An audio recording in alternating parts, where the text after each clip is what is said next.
What if the largest and most expensive car collection on Earth wasn't owned by a museum? Not by some billionaire syndicate, but by one single man. And almost no one is allowed to see it. Welcome to the legendary, almost mythical car collection of the Sultan of Brunei. At its absolute peak, the Sultan secretly amassed over 7,000 luxury and supercars, with an estimated value exceeding a staggering $5 billion. And he didn't do this over a lifetime. He did it in a shockingly short period during the 1980s and 1990s, when money from Brunei's oil fields was flowing faster than the factories could even build the cars. This isn't just a collection, it's an automotive empire, built in secret. So what kind of cars are we talking about? Well, these are the cars that no one else could buy.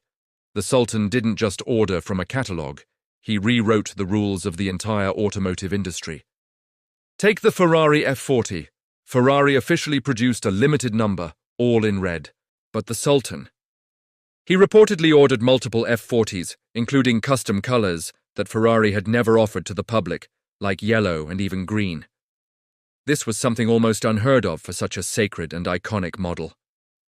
Then there's the Bugatti EB110 SS.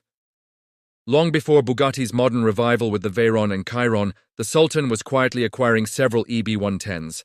This is a car now considered one of the most important and influential supercars of the 1990s, and he had a fleet of them.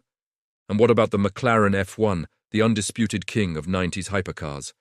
Today, a single one is worth over $20 million. The Sultan owned several, including rare configurations and one-off models that most collectors will never even see in person, let alone have a chance to buy.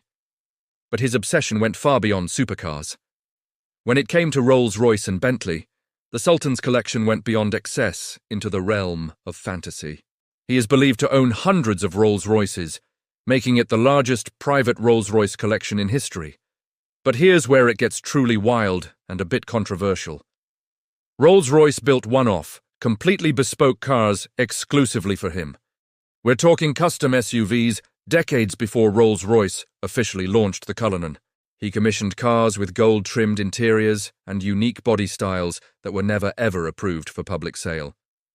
Bentley, which was under Rolls-Royce ownership at the time, was also part of this. They produced custom Bentleys for the royal family that don't exist in any official catalogue. They were essentially erased from official history, existing only in the Sultan's garages. Imagine a car company building you a model that, for all intents and purposes, doesn't exist to the rest of the world. But there's a dark side to this collection, a part that few people talk about.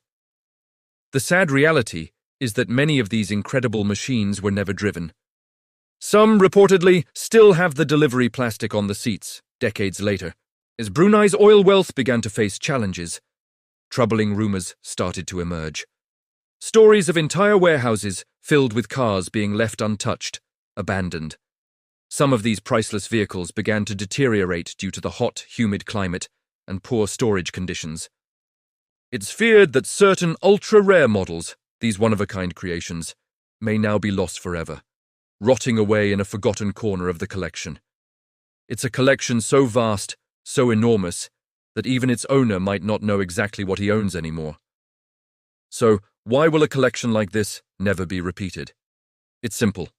Today's automotive world just wouldn't allow it. Modern regulations, strict brand control, and carefully managed exclusivity rules make what the Sultan did completely impossible now. Can you imagine calling up Ferrari or Bugatti today and asking them to sell you dozens of their latest hypercars at once? And then demanding forbidden customizations and bespoke models? It would never happen. They wouldn't allow a single person to command that level of influence, to order cars in such volume, and to control production behind closed doors. This wasn't just about wealth. It was about absolute power over the automotive world, concentrated in the hands of one man at a very specific moment in history that will never come back. And that is why the Sultan of Brunei's car collection remains the largest, most secretive, and arguably the most controversial automotive treasure trove ever created.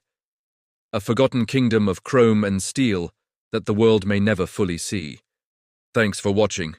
If you found this story as fascinating as I did, make sure to like the video and subscribe for more deep dives into the world's most incredible stories. See you next time.